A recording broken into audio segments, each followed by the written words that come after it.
What's up, guys? John here. Kamala Harris has just introduced the opportunity economy. Together, we will build what I call an opportunity economy, where she says that this will solve income inequality and it will make things much better for all of America. Now, when we start to look at the big picture, we'll start to see just how much change we're likely going to be walking into, at least according to the polls.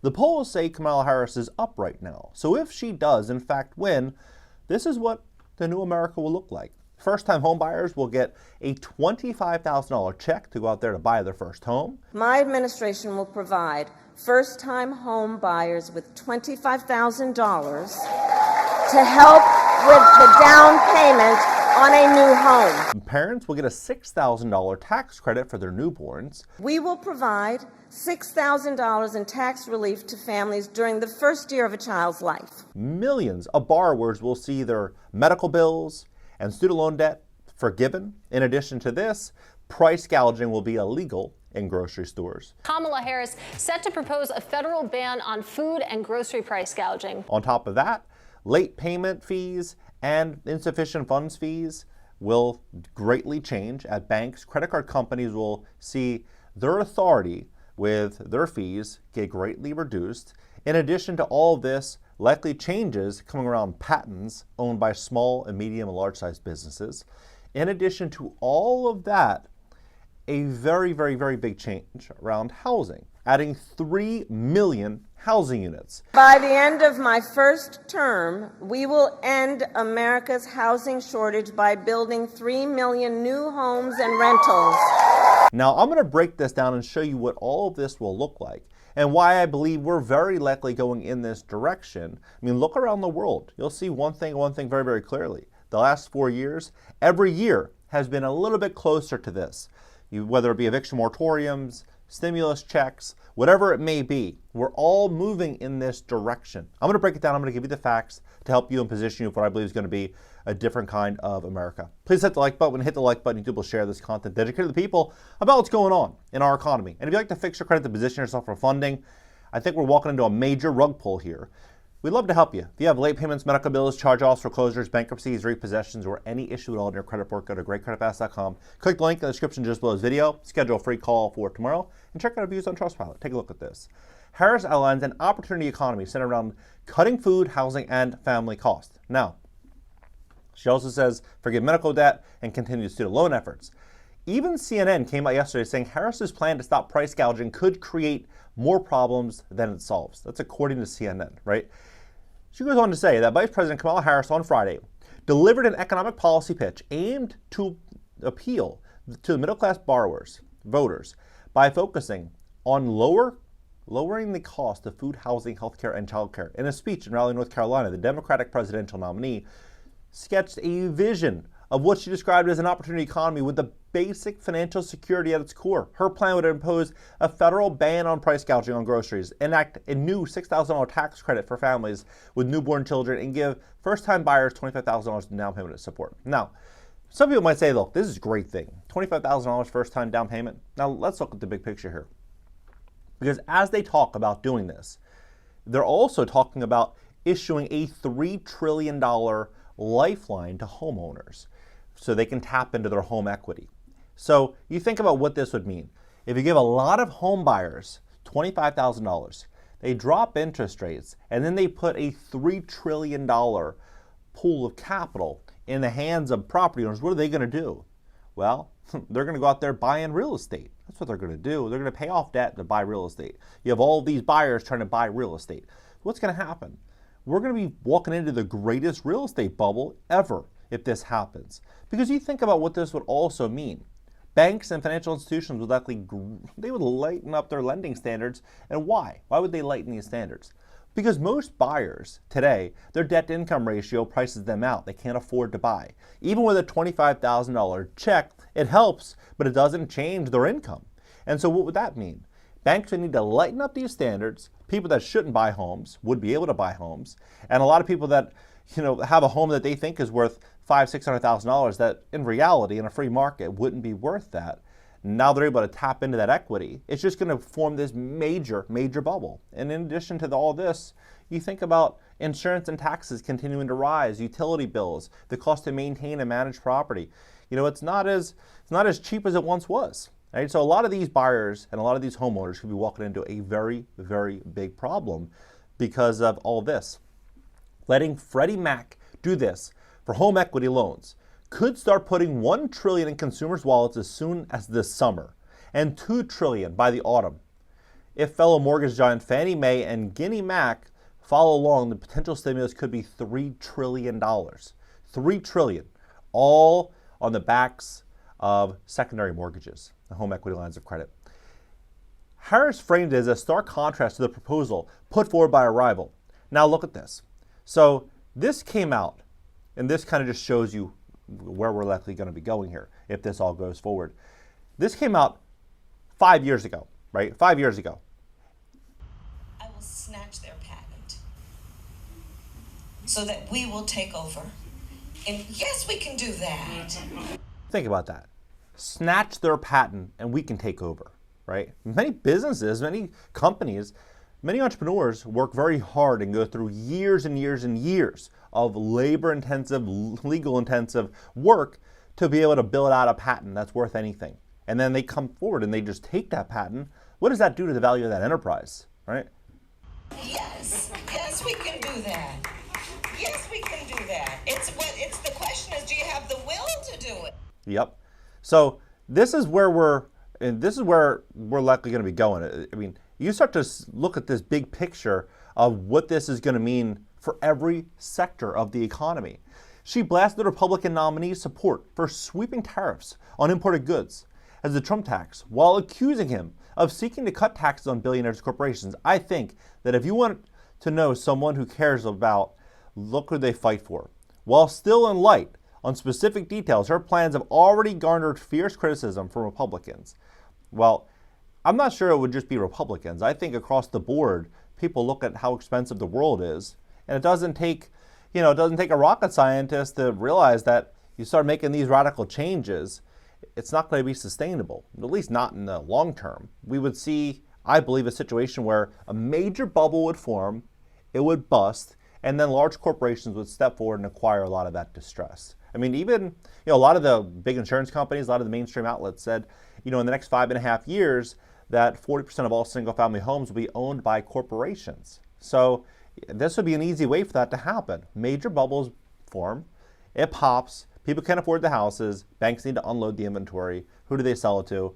The highest quality buyer, right? Which is going to be likely an all-cash corporation. Friday addresses Harris's first policy speech since she took over from, so look at this. It says groceries and food. In an effort to tackle the stubbornly high prices on groceries, Harris will work with Congress to advance first ever federal ban on corporate price gouging. Now, I saw this article. I thought it was very fascinating because, look at this. It says they're talking about digital price tags.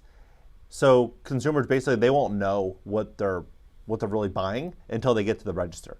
And so they say a pair of Democratic senators are probing grocery stores chain Kroger over the use of digital price tags known as electronic shelving labels, citing concerns it could enable dynamic price gouging.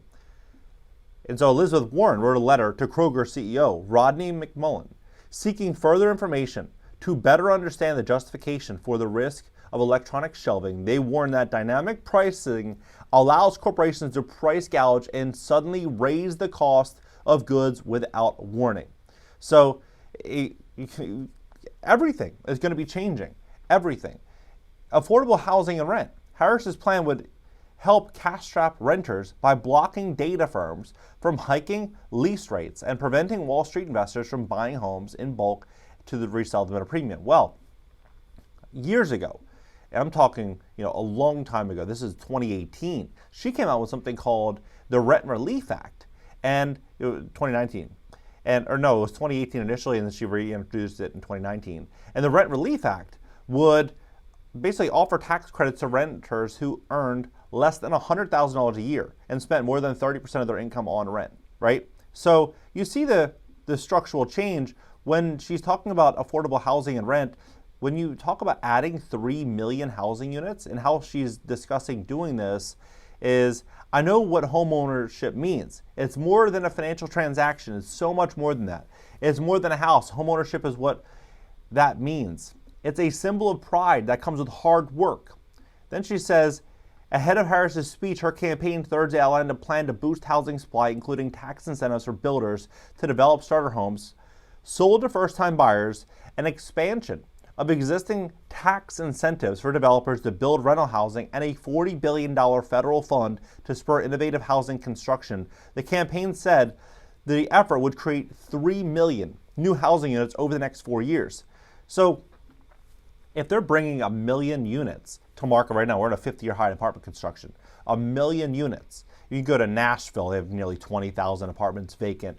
In Miami, they're bringing forward 40,000 units inside of 18 months. You go to, Austin, the streets are littered with new construction projects, the skyline full of cranes. Same thing in Phoenix, all over the country. Now, if you bring 3 million units, what would that do? Rents would fall in a very, very big way. Now, many people say, look, this is a great thing, rents will fall. But you realize that if rents fall, the value of these multifamily properties and commercial properties will tank with it, meaning the banks holding the loans will be suffering massively. Their losses will continue to explode as there's $2.2 trillion worth of debt that has to get rolled over from now until 2027. So you'll just see a complete restructuring of real estate as we know it. Mom and pop landlords, a lot of investors would get completely wiped out. It would be way worse than a 2008, mortgage meltdown. I mean, this would be like a 1929 event on steroids.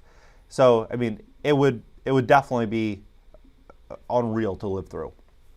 The next 4 years, in order to facilitate that, she will call for new tax incentives for builders who construct starter homes. Any changes to the tax code would require congressional approval and depend heavily on which party controls the Senate, right? Also, bringing healthcare costs down, she's discussing, and tax cuts to, for children. So you start to look at all this, you have to ask yourself, are we going to be, walking into a really, really safe, even economy? Or are we going to be walking into a self-induced bubble in which we'll pop and the middle class and the lower income levels will likely get wiped out? And this isn't I'm not political on one side or the other. I'm just looking at things economically. I talk about personal finance, real estate, business, and money on this channel. That's the only thing I care about. That's the only thing I care about discussing. And so when you start to look at things, clearly just ask yourself, if consumers can't afford their car payments, you have delinquencies on credit cards and, auto loans at levels in which we haven't seen since the great financial crisis. You're seeing consumers tapped out. You're seeing the job market pull back. Introducing all of this stimulus and introducing all of this change, what would that likely do? Would that be a really, really great thing long term? Or would we see a scenario like, what we saw in 2020 and 2021 when the stimulus checks came out, everyone was loving it, and then 18 months later, everyone was regretting that, event ever happening. So you start to kind of get a big picture of this. So I saw someone post this. She said, under the Rent Relief Act, anyone who spends more than 30% of their income on rent would be eligible for a federal tax credit. What would you do with that extra money in your pocket? And this guy says, I'd buy rental properties in low-income areas and double the rents. What do you think corporations would do? They would do the same thing.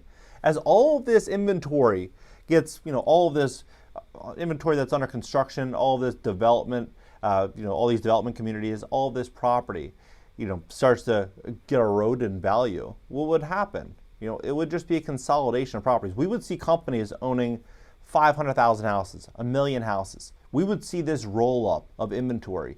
And then many people might say, look, it's great. Rents would come down, John. And as rents would come down, life would be easier. But you know what these companies would do, right? They would charge subscription fees on everything. Oh, you want a washer and dryer? That's an extra $50 a month. Oh, you want the grass cut? That's an extra $80 a month. Oh, you want, a refrigerator? That's this. Oh, you want this? They're going to charge you nickel and dime for every single thing. It's going to be a disaster. It's going to be a disaster situation. And the rent control, people might say, hey, look, rent control is a really, really good thing. You know what cities have rent control? Los Angeles, San Francisco, New York. What are the most expensive places to live in America? Those are 3 of them, right? There are 3 of the most expensive locations to live. And why? It's because builders aren't incentivized to build and tenants aren't incentivized to relocate. They get a lower price rent, they want to stay there. And so you'll start to see you'll start to see all of this change unfold in this economy. I believe we're going to see a scenario where the middle class is going to be a thing of the past. What do you think about this situation? Do you think that a $25,000 tax credit or $25,000 check for first-time buyers would really make that situation better for a first-time buyer over the course of the next 5 years? Or do you think that a lot of these first-time buyers would end up losing their properties in foreclosure as the job market changes? They predict that in the next 4.5 years, tens of millions of Americans will be losing their jobs over automation, AI. I mean, you're already seeing it right now with a lot of these tech companies. They're firing hundreds of thousands of workers. They're outsourcing talent. You have Dell and Intel. Just those two companies laying off nearly 30,000 workers. Tesla, over 10% of their workforce, again, laying off workers. All these major corporations issuing layoffs. How would somebody, that's already tapped out be able to hold on in this changing world? Let's have a conversation about this below. I'm really curious as to your take on this. And if you'd like to fix your credit to position yourself, what I believe is going to be a massive wealth transfer and the greatest rug pull in American history, we'd love to help you at my company, GreatCreditFast.com. That's GreatCreditFast.com. If you have late payments, medical bills, charge-offs, foreclosures, bankruptcies, repossessions, or any negative item on your credit report, go to GreatCreditFast.com. Click the link in the description just below this video. Schedule a free call for Monday, and I'll catch you next video.